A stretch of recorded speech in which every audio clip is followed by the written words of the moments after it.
Start करते हैं। तो सबसे पहले कैसे हुए एग्जाम्स आप लोगों के? हालांकि ये सवाल नहीं पूछना चाहिए, फिर भी सवाल बनता है कि अभी 2 हफ्ते पहले फ्री हुए हैं। कैसे हुए एग्जाम्स आप लोगों के? कौन कौन से पेपर्स दिए थे, बताएंगे? कौन कौन से पेपर दिए थे?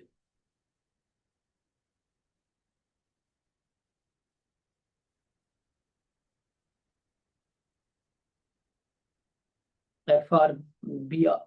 तो तूने BA भी दिया था साथ? DSR, सीलो? वाह, वेरी गुड।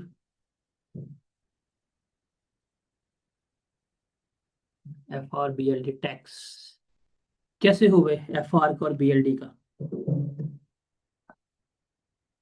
टैक्स का कैसा हुआ? DSR, Cielo and Mac. Mac इस दफा काफी सुने आसान आया था पास्ट पेपर के कंपैरिजन में। ऐसे ही था कि सिर्फ हवा में बातें थी?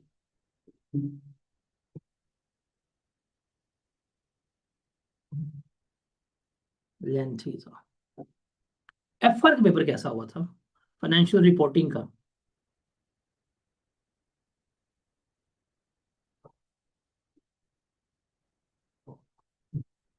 हम्म, वो वक्त याद करें ना जब आपने इंट्रोडक्शन टू अकाउंटिंग पढ़ी थी और एक छोटी सी क्यूट सी अकाउंटिंग पढ़ के MCQs वाली अकाउंटिंग आपने पास की थी, और आपको लगता था कि दुनिया जहान की अकाउंटिंग जो है अब आपने फतह कर ली है। और अब जो है, रिकॉर्डिंग ऑन है हमारी? रिकॉर्डिंग ऑन है। अब वो फिर आपने MCQs वाली अकाउंटिंग से सीधा जंप किया और आप चले गए फाइनेंशियल रिपोर्टिंग पे, जहाँ पे आपने कुछ रिटर्न पेपर अटेम्प्ट किए और बाकायदा आप अकाउंटिंग की चीज़ें डिस्कस करके आए, पढ़ के आए, करके आए। तो कैसा रहा एक्सपीरियंस आपका अकाउंटिंग के साथ?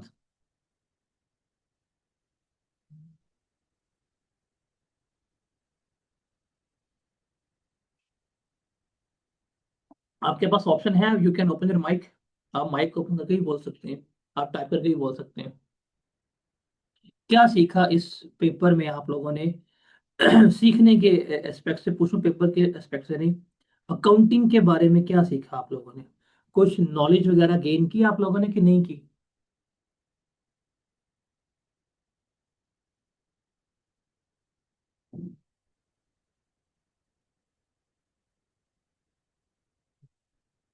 बताएं।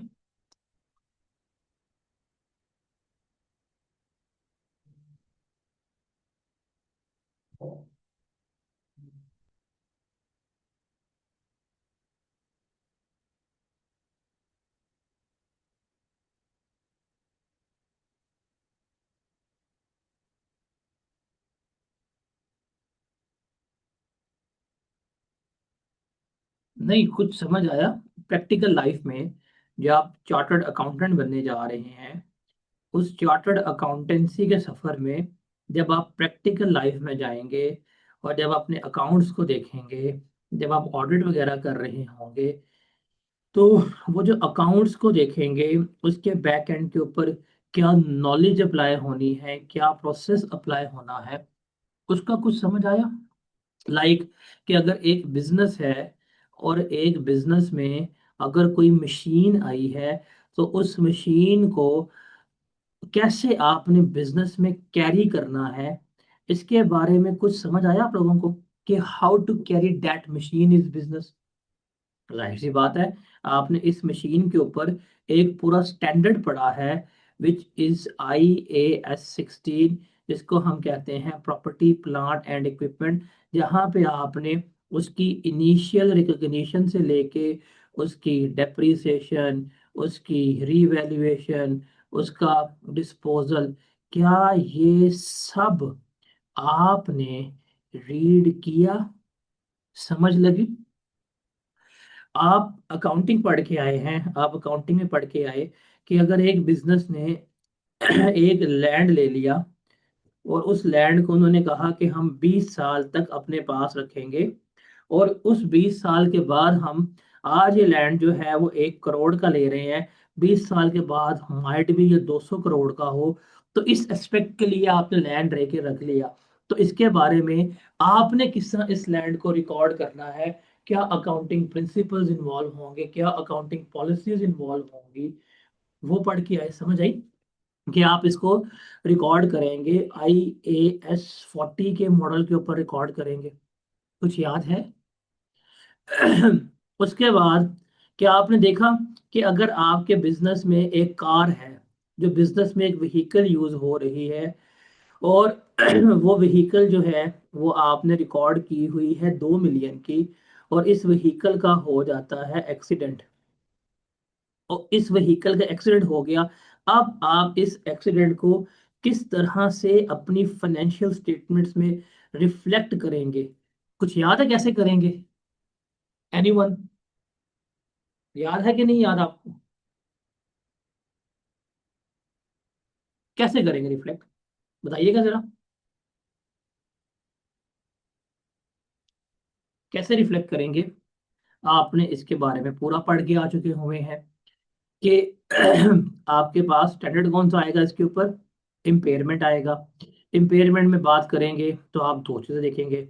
आप देखेंगे कि इसकी कैरिंग वैल्यू क्या है, आप इसको कंपेयर करेंगे रिकवरेबल अमाउंट के साथ। रिकवरेबल अमाउंट में आप दो चीज़ें जो हैं वो देखेंगे। एक, वैल्यू इन यूज़, कि अगर आप इसको इस्तेमाल करें तो आप इससे कितना कैश फ्लो जो है वो जनरेट कर सकते हैं। और दूसरा आप इसमें देखेंगे फेयर वैल्यू, इसमें से आप लेस करनी है, जो इसकी कॉस्ट टू सेल है वो लेस करवाने के बाद देखेंगे जो इसमें से हायर होगी वो इसकी क्या कहलाएगी, वो रिकवरेबल अमाउंट कहलाएगी। तो आप यहाँ पे फिर क्या करेंगे? अगर इसकी रिकवरेबल अमाउंट कम है तो आप इसे क्या करेंगे? आप इसकी इम्पेयरमेंट जो है वो चार्ज कर रहे होंगे। क्या हमने ये चीज़ सीखी थी अकाउंटिंग में? अब मैंने इतनी बातें की हैं, जरा मुझे बताएं, आप इसके बारे में एक इन डेप्थ जो प्रोसेस है वो समझ के आए हैं, आप इसके बारे में नॉलेज जो है वो गैदर करके आए हैं, आप इसके बारे में जो व्हीकल है नॉलेज लेके आए हैं, आप इम्पेयरमेंट के बारे में जो है वो नॉलेज लेके आए हैं। अगर आपने एक बिल्डिंग बनानी है और बिल्डिंग के लिए लोन लेते हैं, तो क्या इस लोन के ऊपर जो स्टैंडर्ड अप्लाई होगा, अगर एक क्वालिफाइंग एसेट है जिसको हम कहते हैं IAS 23, क्या आप इसको समझ के आए हैं? आपने ये भी पढ़ा है। तो इसका मतलब आप अकाउंटिंग जो है वो पढ़ के आए हैं, काफी कुछ स्टैंडर्ड्स किस तरह कैरी होंगे, क्या प्रोसेस है, वो सारा कुछ सीख के आए हैं। तो अब आप आगे हैं अपनी अकाउंटिंग के थर्ड पेपर में, जो आपकी लाइफ में है, वो है कॉर्पोरेट रिपोर्टिंग का, and that is set to be the mature paper. इसका नाम ही रिपोर्टिंग है। रिपोर्टिंग का मतलब क्या है कि अब आप यहाँ पे प्रॉपर डिस्क्लोजर्स, प्रॉपर प्रेजेंटेशंस जो है वो देखेंगे, लॉस को देखेंगे अप्लाई कैसे करना है, रेगुलेशंस क्या होंगी उनको देखेंगे, प्रिपरेशन ऑफ फाइनेंशियल स्टेटमेंट्स अब आपने जानी है उसको देखेंगे। तो जब आपको पता है, जब आप CA में आते हैं तो PRC 1, that is basic accounting. इसके बाद आए, आपने FR पढ़ी, जो इससे क्या थी, थोड़ी सी एडवांस थी, जहाँ पे आपने कुछ स्टैंडर्ड्स पढ़े, कुछ डिटेल्स में पढ़े, कुछ बेसिक नो हाउ में आपने डिस्कस किया। अब आप इससे भी एडवांस में कहाँ जा रहे हैं? आप जा रहे हैं कॉर्पोरेट रिपोर्टिंग में, जहाँ पे बेसिकली आपने देखना है कि आपने रिपोर्टिंग करनी किस तरह है। और रिपोर्टिंग की जब बात करेंगे तो मोस्टली हम CR में जितने भी स्टैंडर्ड्स पढ़ेंगे कमोपेश सबके हमने डिस्क्लोजर्स जो हैं वो सीखने बनाने, और कुछ एडवांस में चीज़ें जो FR में हमने नहीं पढ़ी थी उनको हमने यहाँ पे देखना है। इसके बाद एक आपका रह जाएगा पेपर, वो होगा आपका CFAP 1 का, जिसको आप यहाँ पे डिस्कस करेंगे। ये 4 पेपर आपकी ज़िंदगी में, आपकी चार्टर्ड अकाउंटेंसी के सफ़र में आपको मिलते हैं, जिनको अगर आप क्लियर कर लें और आप क्वालिफाई कर लें तो आप क्या कहलाते हैं? आप मुंशी कह रहा हूँ, आप चार्टर्ड अकाउंटेंट जो है वो कहला रहे होते हैं। तो 2 पेपर आप लोगों के हो गए हैं, ये वाला पेपर आप कर रहे हैं, इंशाल्लाह वेरी सून आप इसमें भी होंगे, और ये वाला पेपर भी आप क्या कर रहे होंगे, बहुत जल्द कंप्लीट कर रहे होंगे, और ये वाला पेपर बहुत जल्द जो है वो आप क्या कर रहे होंगे, पास कर रहे होंगे। तो आप यहाँ पे छोटे बच्चे थे, यहाँ बड़े हुए, अब आप फुल जवान हो गए हैं, और यहाँ पे जब पहुंचेंगे तो फिर कौन से होंगे आप, बुजुर्ग जो हैं वो कहला रहे होंगे। तो अब चूंकि हम इस पेपर में आ रहे हैं, इस पेपर में हमारी अजम्पशन ये है कि हमारी जो ऑडियंस है, जो हमारी आवाम है, अब वो मेच्योर है। मेच्योर इस एस्पेक्ट से है कि इनको एक रिटन पेपर जो है आई कैप में उसको लिखना आता है।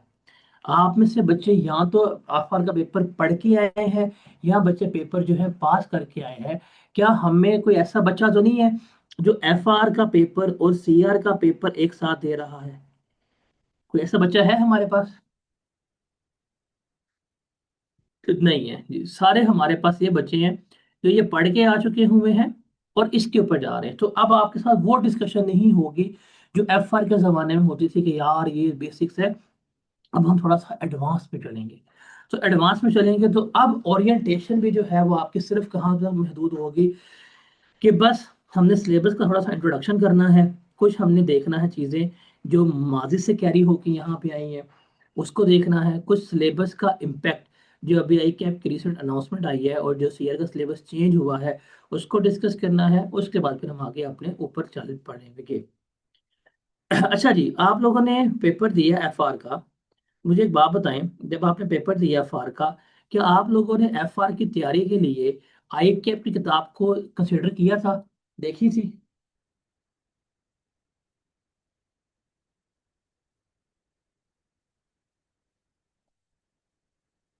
कैसी पाई आपने? आप पेपर भी देखे आए हैं, आई कैप की किताब आपने देखी भी है, पेपर देने के बाद बताएं, हाउ डू यू फाइंड, या कैसा रेट करते हैं इस आई कैप की किताब को, बताएंगे?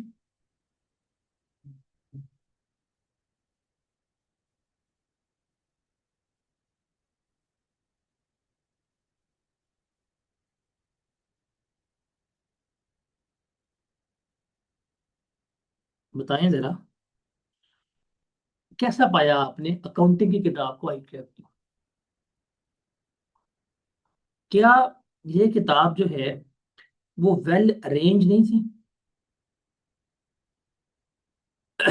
हर एक टॉपिक को उसके सब टॉपिक में डिवाइड नहीं किया हुआ था, और हर सब टॉपिक की आपको मल्टीपल एग्जाम्पल्स नहीं मिल रही थी वहां पे। जब आपने देखा तो भाईजान सीआर में भी जो हमने किताब फॉलो करनी है वो आई कैप की, आई कैप की बुक प्लस नोट्स। नोट्स मैं प्रोवाइड करूंगा, ये नोट्स होंगे सिर्फ और सिर्फ लर्निंग पर्सपेक्टिव के लिए, सीखने के लिए, मेमोराइजेशन के लिए, प्रैक्टिस के लिए, चैप्टर पढ़ने के लिए, स्टैंडर्ड की अंडरस्टैंडिंग के लिए जो हमने इस्तेमाल करनी है, वो हमारी हमेशा जो हमारा स्टडी टेक्स्ट है हम वही लेके चलेंगे। किसमें चलेंगे? स्टडी टेक्स्ट को लेके चलेंगे। हम जरा आते हैं सिलेबस पे। अगर मैं आपको कहूँ कि जो सीएर का सिलेबस है कंपैरेटिवली ये एफआर के सिलेबस से शॉर्ट है, आप यकीन नहीं करेंगे, लेकिन रियलिस्टिकली आप एफआर पढ़ के आए हैं, उसके मुकाबले में इसको मैनेज करना जो है वो काफ़ी आसान है। वहाँ जो कि आप फर्स्ट टाइम अकाउंटिंग पढ़ रहे होते हैं, यहाँ पे अब आप दूसरा बड़ा पेपर पढ़ रहे हैं, तो अब आपको यहाँ पे मैनेजमेंट के इश्यूज जो हैं वो नहीं मिलेंगे। इसलिए सीआर का आप हिस्टोरिकली रिजल्ट देखेंगे तो ये 40% से अबव है। ये 40% से अबव जो है वो क्या मिलेगा आपको, सीआर का हमेशा रिजल्ट मिल रहा होगा। तो ये बहुत अच्छा रिजल्ट है। ग्रुप बी में एक बड़े पे अकाउंटिंग का पेपर जिसको बच्चों ने इतना मुश्किल समझा होता है, 40% प्लस रिजल्ट इसका आ रहा है। आप इसके कंपैरिजन में अगर आप एफआर में जाएंगे, वहां पे मर के 28% बढ़ाता है। तो कहाँ बच्चा, जो 28% बच्चा एफआर में पास हो रहा है, वही बच्चा जब सीआर में आता है उसकी पासिंग रेशो ऑलमोस्ट जो है वो डबल के करीब खड़ी होती है। तो ये इसके सिलेबस का ये ये पासिंग परसेंटेज इस शो चीज को शो कर रही है कि ये पेपर जो है ये मैनेजेबल है। ये पेपर जो है वो आपका क्या है, मैनेजेबल है, आप इसको मैनेज कर सकते हैं, आप इसको लेकर चल सकते हैं। तो मैनेजमेंट में आपको अब एज सच वो प्रॉब्लम नहीं आएंगी जो आप कहाँ पे आके हैं, ये एफआर में फेस करके आ चुके हैं। अब सिलेबस को देखें। सिलेबस हमारा 3 ग्रेड्स में डिवाइड है, ग्रेड ए, बी और सी। और आप लोगों ने पेपर दिया है क्या आपके? आप लोगों को आई के पेपर देके इस चीज का पता चल गया होगा कि एग्जामिनर ने जो ग्रिड दिया है, एग्जामिनर हमेशा उस ग्रिड को फॉलो करता है। कभी भी एग्जामिनर इस ग्रिड के अगेंस्ट नहीं जाता। इज इट लाइक दैट और नॉट? जरा बताएं मुझे। अभी आप पेपर दे के आए हैं ना, आपने जो पेपर दिए हैं, टैक्स का, एफआर का, बीएलडी का, डीएसआर का, सी लॉ का, मैथ का, वट जो भी पेपर दिए हैं, आपको ग्रेड का ही पता होगा, सिलेबस का। क्या रिसेंट पेपर में कोई आपको ऐसा पेपर मिला जिसमें एग्जामिनर ने जो ग्रेड दिया हो उसने फॉलो ना किया हो? बताएं जरा।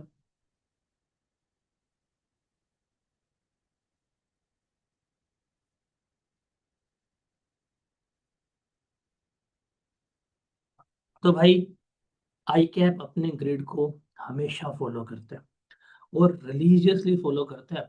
तो इसलिए हमें डे 1 पे ही सिलेबस को पता होना चाहिए किस ग्रेड से, किस एरिया से कितने नंबर आने हैं।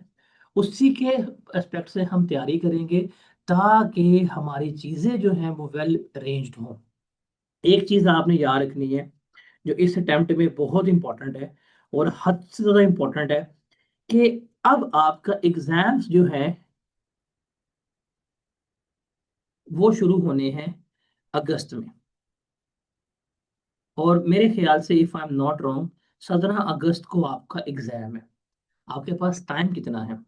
आपके पास टाइम है अप्रैल, मई, जून, जुलाई और अगस्त। अगस्त को आप कंसीडर ना ही करें। इसमें से आपको अभी ईद भी मिलनी है, आपको फिर अशूरा हॉलीडेज जो है वो भी मिलनी है, और उसके सामने इनके अलावा आपके पास जो आपके इर्द गिर्द के हालात हैं, खासतौर पर ये वॉर सिचुएशन की वजह से दुनिया इस वक्त इफेक्टेड है, वो भी हैं। तो ये वाली अटेम्प्ट में आपकी ज़रा अनसर्टेनिटीज जो है ना, उनका लेवल थोड़ा ज़्यादा है। तो टेक्निकली अभी अगर आप पढ़ने बैठें और आपके पेपर 17 अगस्त को हैं, तो टेक्निकली 17 जुलाई को आपका सिलेबस जो है वो 100% क्या होना चाहिए, कंप्लीट होना चाहिए। तो भाईजान, अभी अगर आपने तैयारी शुरू नहीं की, आप सोच रहे हैं रिजल्ट के बाद शुरू करेंगे, तो रिजल्ट के बाद सिर्फ होगा मई, जून और जुलाई। You will have 3 months. तो भाई इस दफा टाइम शॉर्ट है आपका। क्योंकि आप लोगों का टाइम शॉर्ट है, इसलिए तैयारी अभी से शुरू कर दो। जो भी सब्जेक्ट है, टाइम आपने वेस्ट नहीं करना। आप इस वक्त प्री बैच में जो है वो 3 से 3.5 महीने ही पढ़ पाओगे। कीप दैट इन माइंड के जो आखिरी महीना है वो आपका रिवीजन के लिए है। अगर आपका सिलेबस जुलाई एंड पे कंप्लीट हो रहा है या अगस्त में कंप्लीट हो रहा है, तो वजह बड़ी मुश्किल हो जाएगी। ये फैक्टर जो ईद का है, शुरू हॉलीडेज का है, कुछ अनसर्टेनिटीज हैं, कभी ये बंद कभी वो बंद, कभी पेट्रोल की प्राइस बढ़ गई, ये हो गया वो हो गया। तो इन सब में इस दफा आप काफी क्रूशियल टाइम में अपनी इस अटेम्प्ट को दे रहे हैं। तो आपके लिए एक एक दिन बड़ा इंपॉर्टेंट है, इसको बड़ा आपने देखभाल के चलना है, देखभाल के आपने इसको मैनेज करना है, आपने डेज अपने वेस्ट नहीं करने। और ये आपका आज से ही फैसला होना चाहिए। Don't wait for the result, के रिजल्ट कब आएगा, क्या होगा, कुछ नहीं होगा। Start studying from now. अब यहाँ पे आते हैं, हमारे पास पहला ग्रेड है कि financial statement and the analysis, इसकी वेटेज जो है 20 से 30 नंबर की है। फिर सेकंड जो ग्रेड है, that is accounting for essential financial transaction, ethics and sustainability, इसकी वेटेज जो है 35 से 45 नंबर की है। उसके बाद है अदर एरियाज ऑफ आईएफआरएस, इसकी वेटेज जो है वो 30 से 40 नंबर की है। आपको एक एडवांटेज मिला है। आपको एडवांटेज ये मिला है कि आप एफएआर में एक टॉपिक पढ़ के आए थे जिसका नाम था IAS 38, याद है? इंटेंजिबल्स पढ़ के आए, इंटेंजिबल सीख के आए। अभी अगर आपने पेपर दिया भी एफआर का, तो उस एफएआर में आपने लॉन्ग क्वेश्चन भी इसका देखा होगा। अब ये टॉपिक एफआर से रिमूव होके कहाँ पे आ गया है?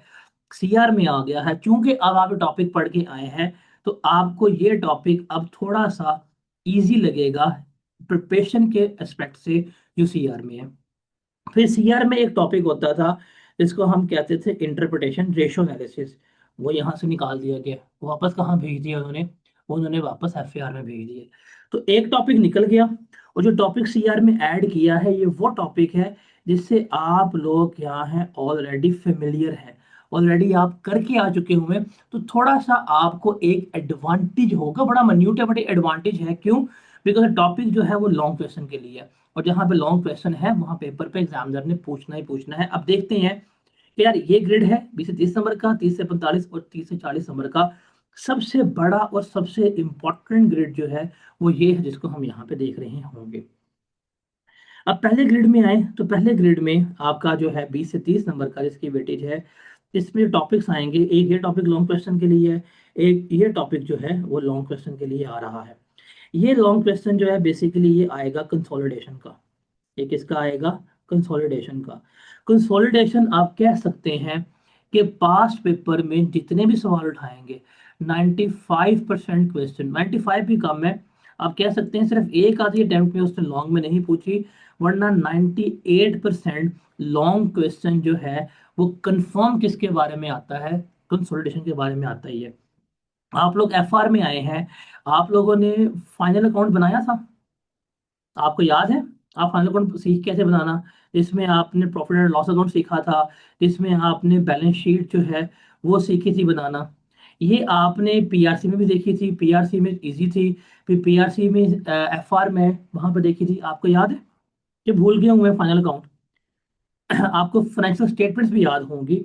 अगर आप बात करें फाइनेंशियल स्टेटमेंट्स की, तो एक होती थी आपके पास स्टेटमेंट ऑफ कॉम्प्रिहेंसिव इनकम, दूसरी है स्टेटमेंट ऑफ फाइनेंशियल पोजीशन, तीसरी है स्टेटमेंट ऑफ कैश फ्लो, चौथी है statement of changes in equity, पांचवी है आपके पास जिसको हम क्या कहते हैं, notes to the financial statement कह रहे होते हैं। आप लोगों को ये याद होगी, ये आप एफएआर में भी करके आए हैं, आप लोगों को ये भी याद होगी, ये भी एफएआर में आप करके आए हैं। इवन एफएआर में आप कुछ नोट्स भी बना के आए हैं। आपको याद होगा कि आप एफएआर में IAS 16 का डिस्क्लोजर नोट सीख के आए हैं, IAS 40 का डिस्क्लोजर नोट सीख के आए हैं। ऐसा है कि नहीं?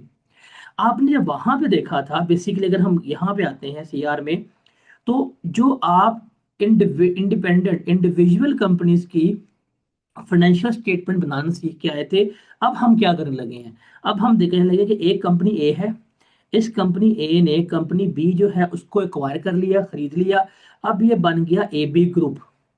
अब क्या बन गया? A B group.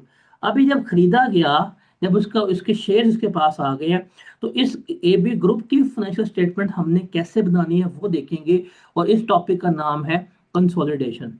ये आपका, मैं कहता हूँ, किताब का सबसे बड़ा चैप्टर है, और ये यकीन माने ये आपका मार्क्स सिक्योर करने के लिए है। ये जो है ये मार्क्स सिक्योर करने के लिए है।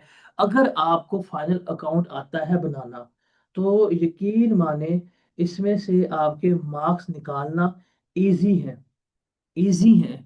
इसमें से अगर आप टेक्निक्स को अडॉप्ट करते हैं, आप अगर 20 नंबर का सवाल निकालेंगे, 20 नंबर के सवाल में से हर बच्चा जो है वो 10 से 14 मार्क्स आसान से निकाल सकता है, बिकॉज इसको जो क्वेश्चन है, क्वेश्चन के अंदर ही ये चीजें छुपी होती हैं। आसान, वन ऑफ द इजीएस्ट मैं कहूँगा। हम इसको तरीके से करेंगे, फॉर्मेट पे करेंगे। मैं आपको इसकी 5 वर्किंग्स जो है वो सिखाऊंगा।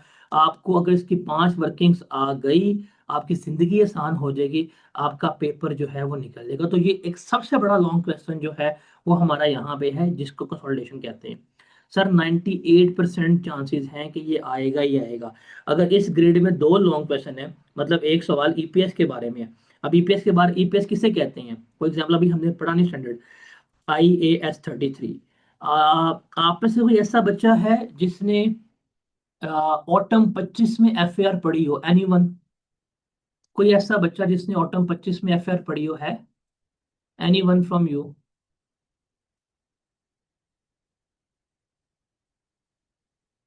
जिसने इस पिछली अटेम्प्ट से पहले भी एफएआर पढ़ी हो, है बच्चा कोई?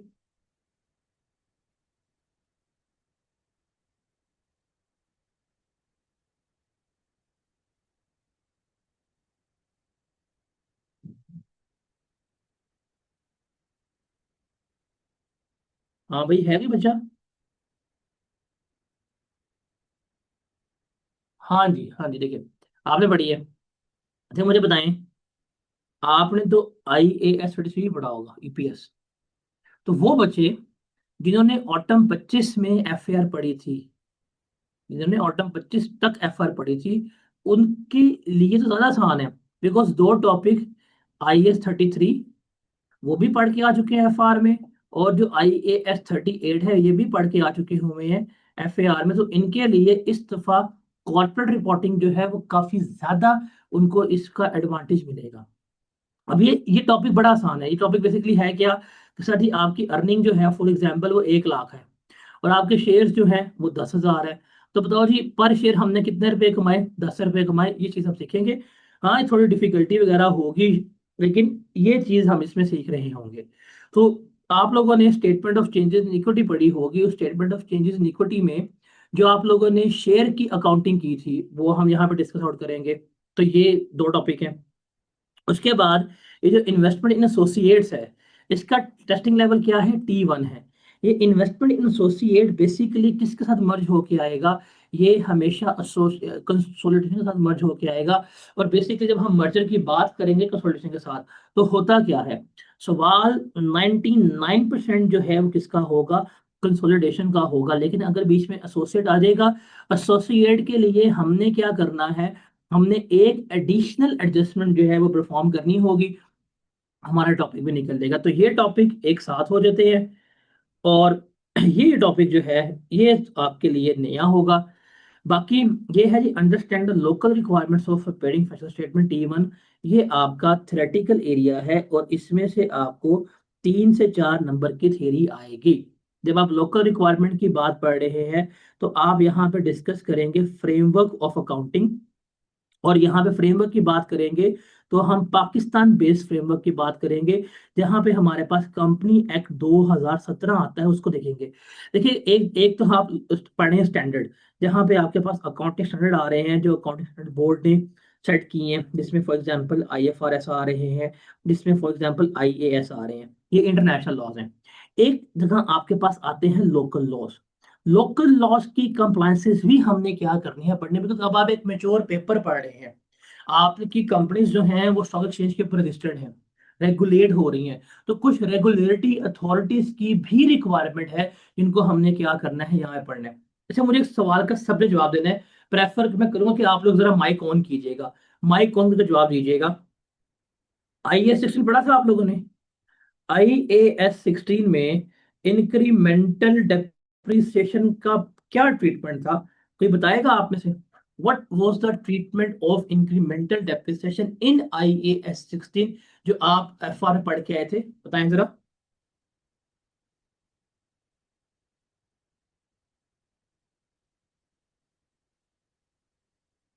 एनीवन?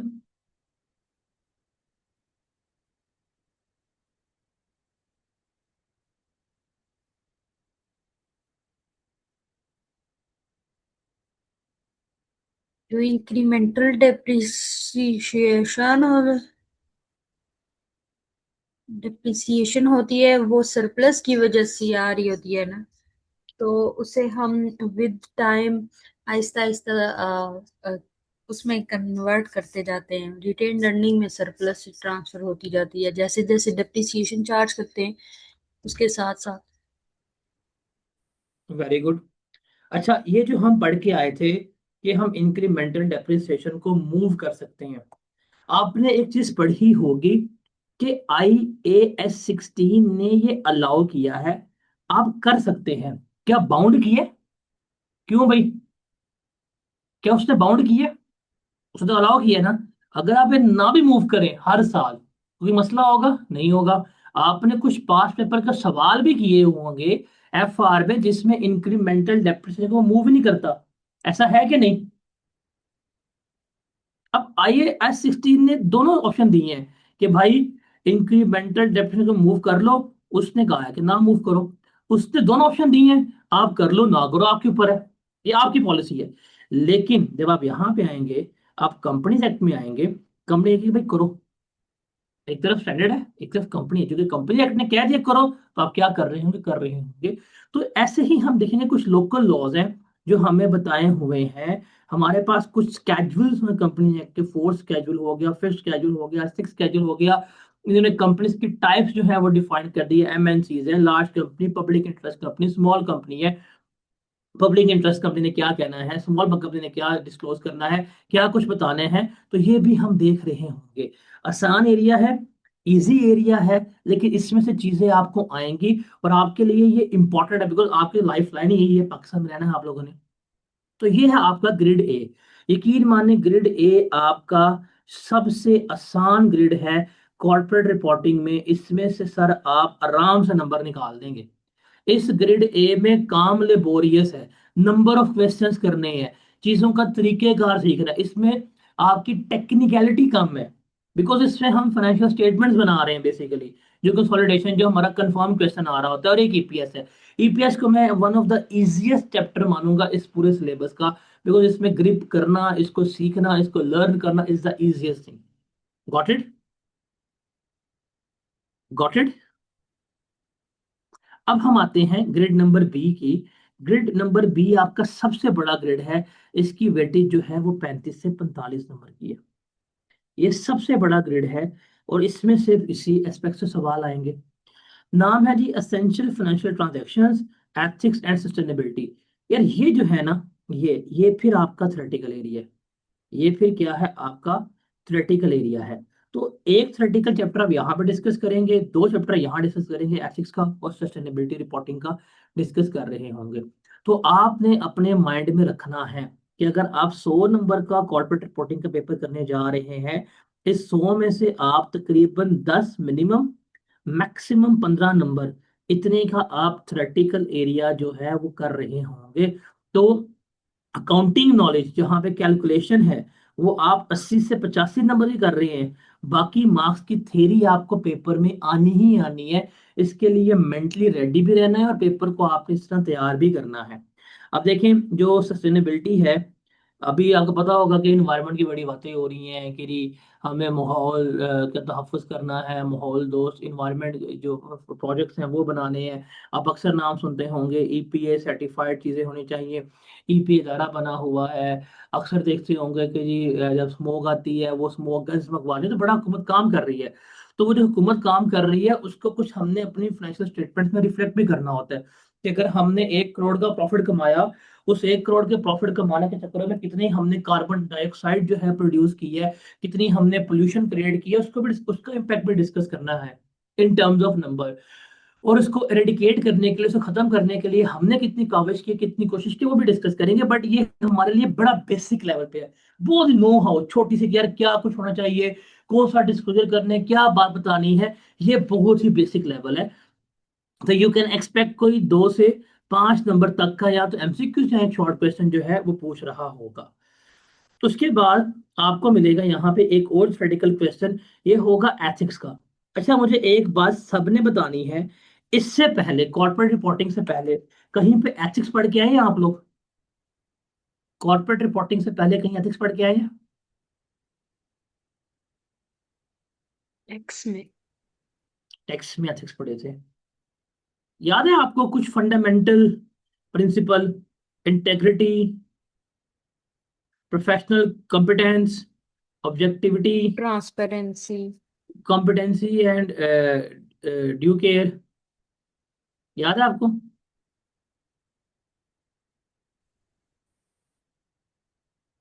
याद है?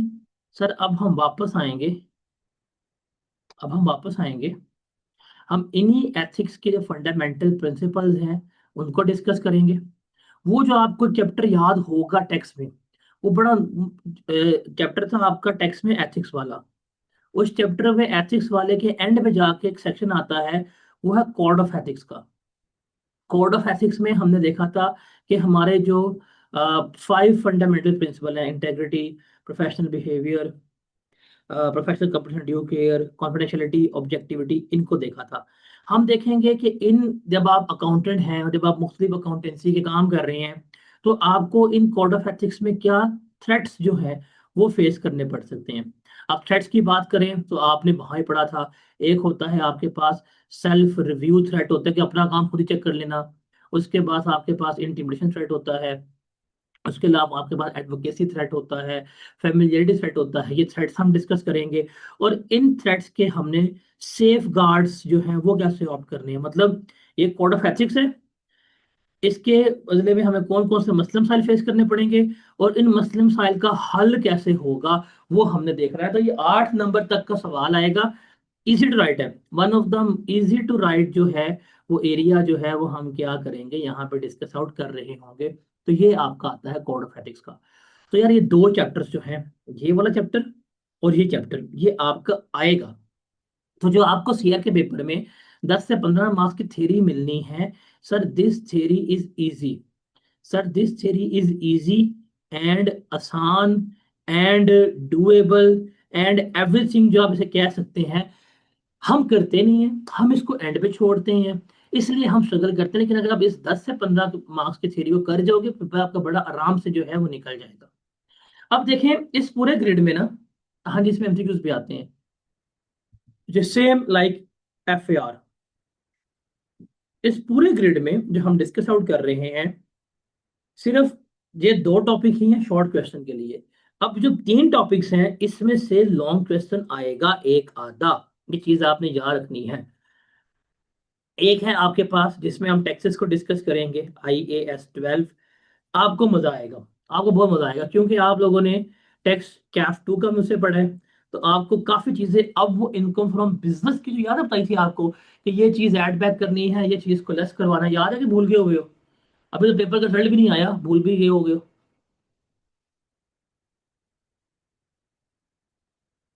याद है कि भूल गए हो?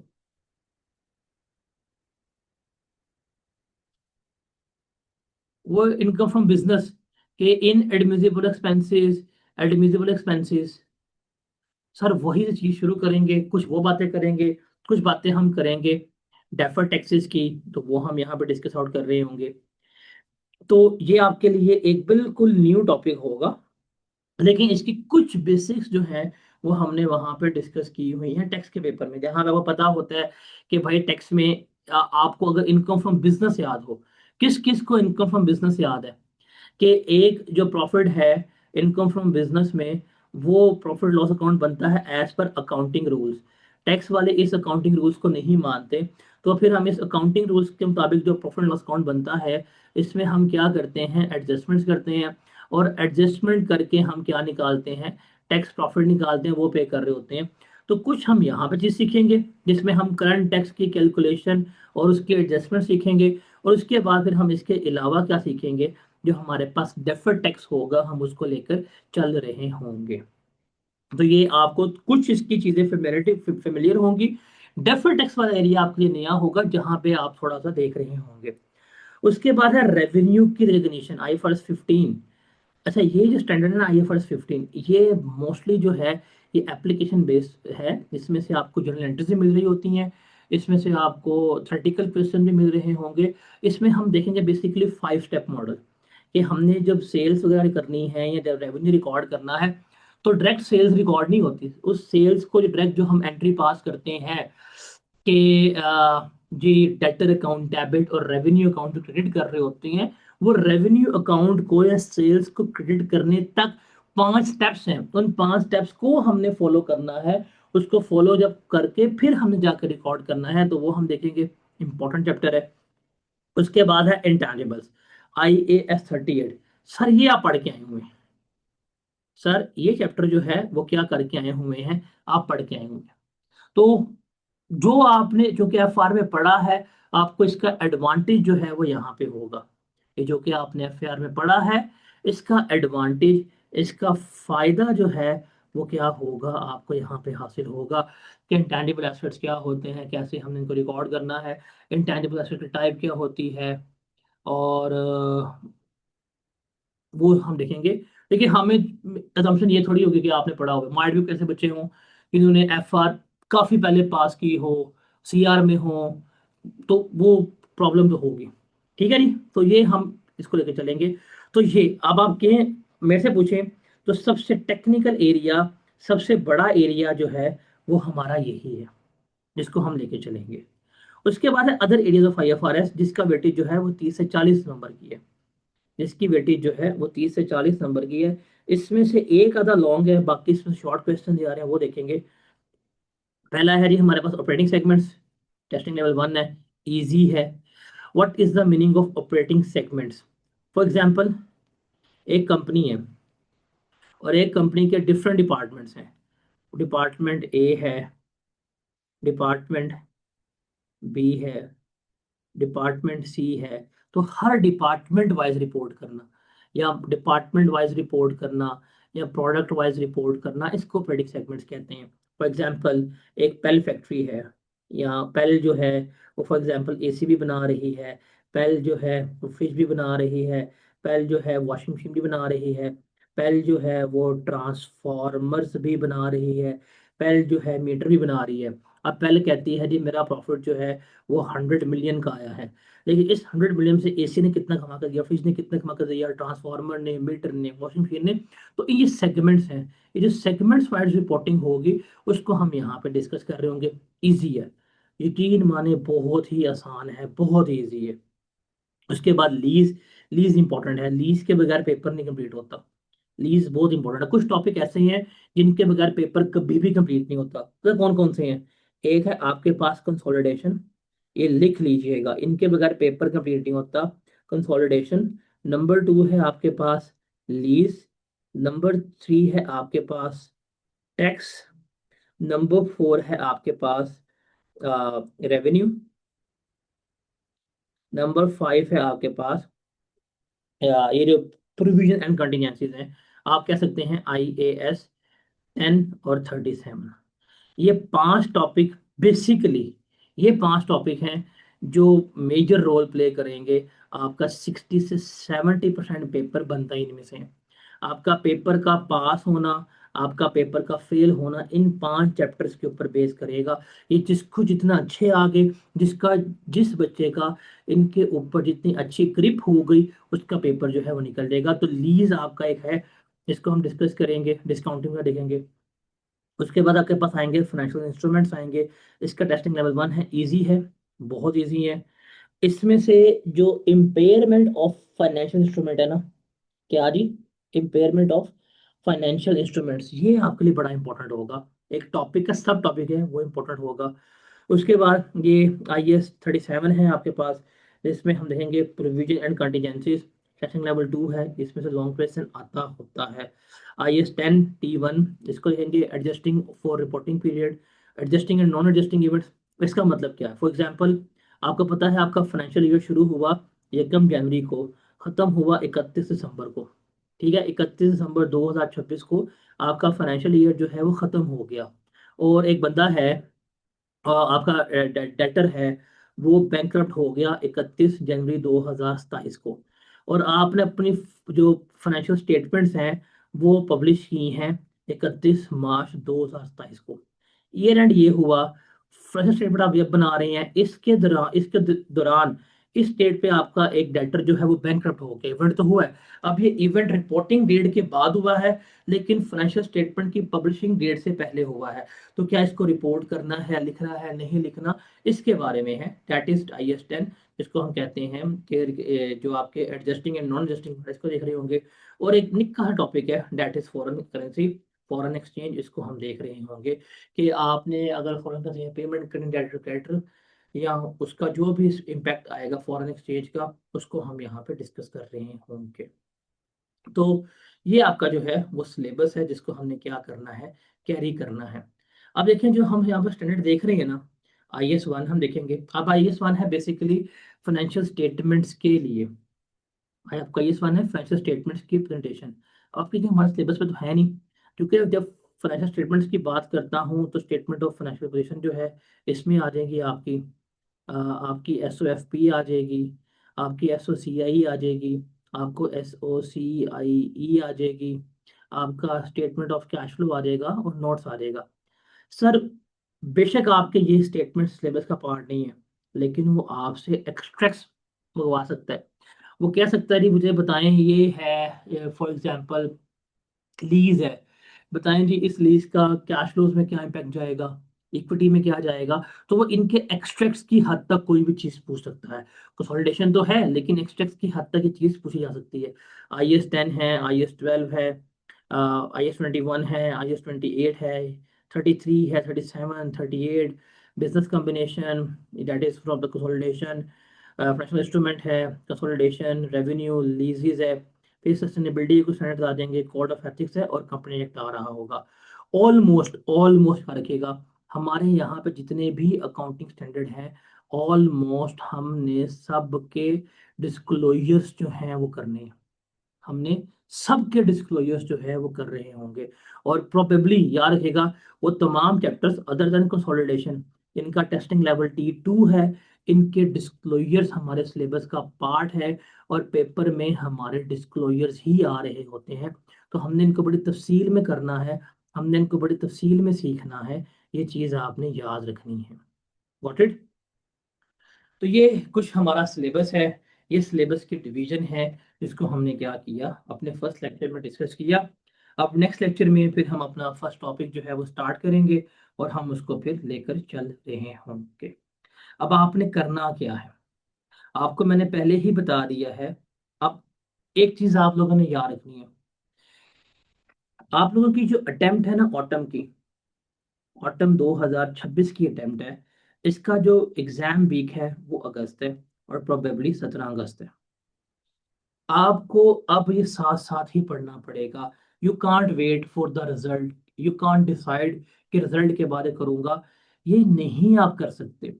क्योंकि ये सेशन में अब आपके मंथ्स हैं जी अप्रैल, मई, जून, जुलाई और अगस्त। सर अगस्त जो है ये आपका एग्जाम वाला मंथ है, इसमें कुछ तैयारी नहीं होती। आपका सिलेबस हद हद जो नालायक तरीन सिलेबस की कवरेज है ना वो कब तक होनी चाहिए, वो 31 जुलाई तक होनी चाहिए। अब 31 जुलाई को सिलेबस खत्म करेंगे तो आपके पास कितना टाइम रह जाएगा, 17 डेज, ये ज्यादती होगी। मेरे से पूछें आइडली, तो आइडली मैंने आपको सिलेबस जो है वो 20 जुलाई तक खत्म करवाना है। इससे ऊपर गए तो आपके साथ ज्यादती हो जाएगी, हद सिलेबस कवरेज यही है। अब आपके पास टाइम है अप्रैल, मई, जून, जुलाई। So technically you have 4 months. लेकिन इन 4 मंथ्स में भाई एक फैक्टर और भी है, इन 4 मंथ्स में आपको एक ईद मिलनी है। जहां पे ईद आती है वहां पे आपका एक पूरा हफ्ता वेस्ट होता है। आप याद रखिएगा कि आपके 5 से 7 दिन इम्पैक्ट इस पे आएगा। उसके बाद आपको फिर यहाँ पे अशूरा हॉलीडेज भी मिलनी है, उस पर भी आप कोई 5 के दिन की जो इम्पैक्ट आपका आएगा। तो आपके 15 डेज तो इन दो इवेंट से ही शॉर्ट हो रहे हैं इन 4 महीनों में। उसके अलावा और भी अनसर्टेनिटीज चल रही हैं ये और वो, वॉर सिचुएशन, कभी लॉकडाउन, कभी कुछ कभी कुछ।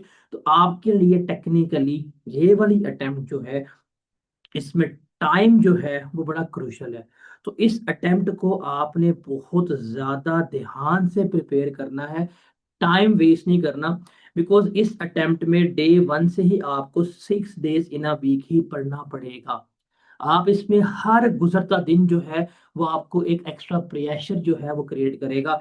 आप सोच रहे हैं आप रिजल्ट के बाद शुरू करेंगे तो आपके पास सिर्फ होगा मई, जून और जुलाई का महीना होगा। उसमें भी आपको अपने 15 डेज लेस कर 2.5 महीने रह जाएंगे आपके।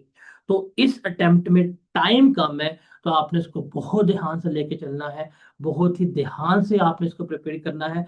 टाइम वेस्ट नहीं करना, आपने बिल्कुल भी वेस्ट नहीं करना अगर आप चाहते हैं कि आपका टाइम में पेपर जो है वो पास हो जाए। Got it. ठीक है जी, आज थोड़ा सा हो गया था, कल हम अपने टाइम पे ही स्टार्ट करेंगे इंशाल्लाह। मिलते हैं इंशाल्लाह कल। कल हम अपना कुछ स्टार्ट करेंगे निका टॉपिक जो काफी इजी हो, उसको डे 2 3 डेज में करने के बाद फिर हम अपने नेक्स्ट टॉपिक पे जो है वो मूव कर जाएंगे। ठीक है जी। अच्छा इसमें एक और चीज है कि कुछ अर्से बाद मैंने आपका टाइम चेंज करना है, और मॉर्निंग में आप लोग अवेलेबल होते हैं 9 बजे या 9:30 बजे, 9:30 बजे मॉर्निंग। नो सर, एक और क्लास है। चलो ठीक है, अल्लाह हाफिज, कल मिलते हैं, अल्लाह हाफिज। अल्लाह हाफिज।